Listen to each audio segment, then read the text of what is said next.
ফখরুল চৌধুরী মিলন ভাই কি বললো, যে উনি কি বললেন যে কার কাছে উনি পদত্যাগ করবেন, কিভাবে পদত্যাগ করবেন। তার মানে এমন একটা ভাব যে আমরা তো সংবিধান সংশোধন করে নিয়েছি, পদত্যাগের কোনো অপশন নাই।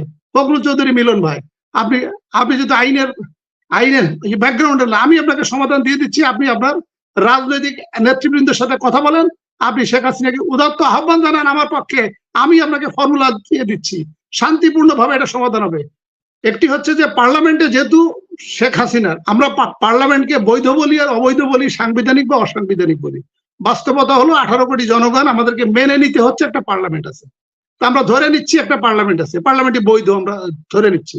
তাহলে পার্লামেন্টে যেহেতু তার 2/3 যে মেজরিটি আছে, তাহলে উনি অনতি বিলম্বে 24 ঘন্টা পার্লামেন্টের অধিবেশন ডাকলে এটা 1 ঘন্টায় কেয়ারটেকারের বিল পাস করা সম্ভব, যেটা আমাদের 13 অ্যামেন্ডমেন্ট ছিল, অথবা 13 অ্যামেন্ডমেন্ট যদি সংশোধন আনতে চায়, সংশোধন এনে সবাই যেভাবে চাচ্ছে সেভাবে দিয়ে এটা 1 ঘন্টায় পার্লামেন্টে আইন পাস করা যায়, করে আপনি পদত্যাগ করেন, এন্ড অফ দ্য স্টোরি। এটা সাংবিধানিক ভাবে এটা হতে পারে। এটা হলো অপশন 1।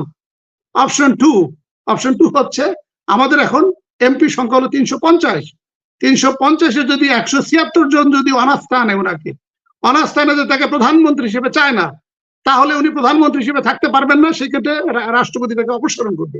এই ক্ষেত্রে যে 350 জন এমপি আছে, এই এমপিদের ভিতর যে কোনো একজনকে যদি তারা নমিনেট করে যে তাকে প্রধানমন্ত্রী হিসেবে নিয়োগ দেওয়া হোক, তাহলে রাষ্ট্রপতি সংবিধানের 48 ধারা অনুসারে তাকে রাষ্ট্রপতি হিসেবে নিয়োগ দিতে পারবেন, যেটা 2024 সালের ইলেকশনের আগে। এটি কিন্তু সুশীল সমাজের পক্ষ থেকে প্রস্তাব দেওয়া হয়েছিল। আমেরিকান এম্বাসি পিটার ডি হাসও কিন্তু প্রস্তাব দিয়েছিলেন যে আপনারা যেহেতু সংবিধানকে বাইবেল এবং কোরআনের অংশ হিসেবে ভাবছেন, তাহলে আপনার শেখ হাসিনা পদত্যাগ করে জিএম কাদেরকে প্রস্তাব দেওয়া হয়েছিল যে জিএম কাদেরকে তাহলে প্রধানমন্ত্রী হিসেবে নিয়োগ দিয়ে অন্তর্বর্তীকালীন সরকার গঠন করা হোক। এবং আমি যতটুকু জানি অপোজিশন পার্টির পক্ষ থেকে জিএম কাদেরের ব্যাপারে আপত্তি ছিল না, কিন্তু সেটাও কিন্তু শেখ হাসিনা মানে নাই। তাহলে এখানেও কিন্তু অপশন 2 আছে, শেখ হাসিনা পদত্যাগ করুক, পদত্যাগ করে এখানে আরো 349 জন এমপি আছে, এর ভিতর থেকে যে কোনো একজনকে প্রধানমন্ত্রী হিসেবে নিয়োগ করুক, যদি অপোজিশন পার্টি যদি কোনো আপত্তি না থাকে। যদি অপোজিশন পার্টি জিএম কাদের অথবা আওয়ামী লীগের কাউকে যদি প্রধানমন্ত্রী নিয়োগ দিলে অপোজিশনে কারো যদি আপত্তি না থাকে, তাহলে তিনি প্রধানমন্ত্রী থাকতে পারেন, পার্লামেন্ট ভেঙে দিবেন এবং ওই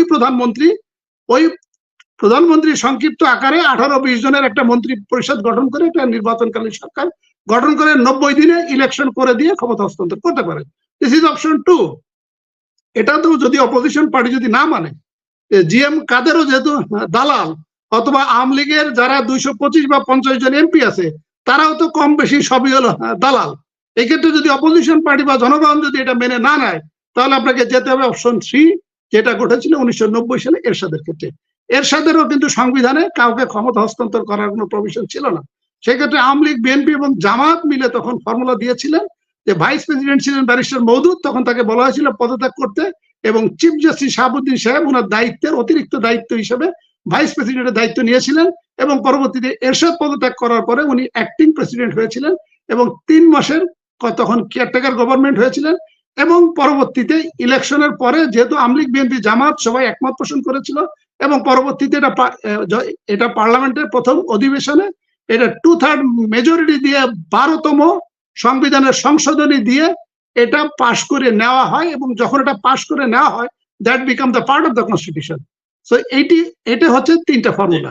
এখন 3টা ফর্মুলার শেখ হাসিনা কোন ফর্মুলা মেনে নিবে, এটা শেখ হাসিনাকেই সিদ্ধান্ত নিতে হবে। আর যদি এই 3 ফর্মুলার যদি কোনোটাই যদি শেখ হাসিনা না মেনে উনি ছাত্রদের যে 9টা দাবি সবগুলোই মেনে নিবে, উনি প্রধানমন্ত্রীর চেয়ারে থাকবেন আমাদের ফখরুল চৌধুরী মিলন ভাইয়ের যে বক্তব্য অনুসারে। তাহলে সেটা যদি হয়, তাহলে আমরা আফগানিস্তানে কি ঘটেছিল 1996-এ, আমি ফখরুল চৌধুরী মিলন ভাইকে একটু বলবো হিস্ট্রি পড়তে অনলাইনে যাওয়ার জন্য।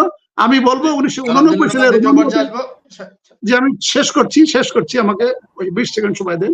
এবং আমি ফখরুল চৌধুরী মিলন ভাইকে বলবো রোমানিয়াতে 1989 সালে কি ঘটেছিল জেনারেল চশেস্কুর ভাগ্যে, আফগানিস্তানে 96-এ নজিবুল্লাহর ভাগ্যে কি ঘটেছিল, কর্নেল গাদ্দাফির ভাগ্যে কি ঘটেছিল, এবং আমি অসংখ্য উদাহরণ দিতে পারবো।